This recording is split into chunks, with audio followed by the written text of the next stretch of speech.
विराट को देदेले निज man of the match award कहले भारत ପାଇଁ विराट हेउछंती एहार हकदार से नथिले आमे जीति पारि नथांतु शेष पर्यंत लढिछंती विराट भाई आज पर्यंत निजे पाइथिबा अवार्ड केही काहारी को देई नाहंती निज अवार्ड निजे नहीं जाइछंती हेले सामी करिदेले से महान काम निज अवार्ड को विराट कोहली को दान करिदेले।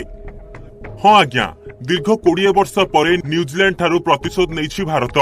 2003 रे शेष थर पाई हराइथिला एबे जाई 2023 रे हराइला संघर्ष करी जीतिछि भारत बोलिंग ठारू बैटिंग सबुथिरे कमाल करिसंती रोहित शर्मा एहार भितरे देखिबाकू मिलिछि भारतीय खेलाड़ींकर महानता मोहम्मद सामी 4टी मैच बसिला परे न्यूजीलैंड मैच रे खेलिथिले पंचम मैच रे से 5टी विकेट नहीं रेकर्ड करथिले सामी को सिम पूरा काम करथिला पड़िया उपरे 10 ओभर रे 54 रन देई नेथिले 5टी विकेट जहाकू नहीं तांकू मिलिथिला man of the match award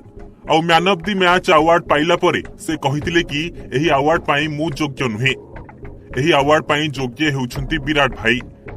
तांको पाई आमे आज विजय हासिल करिछु विराट भाई शेष पर्यंत एका संघर्ष न करिथिले आमे आज विजय हासिल करि पारि नथांतु सेथिपई मु एही man of the match award Virat भाई को नाम रे करूछि तेबे मोहम्मद सामींकर एभली चिंताधारा पाई पूरा स्टेडियम ताली रे गुंजरित होइतिला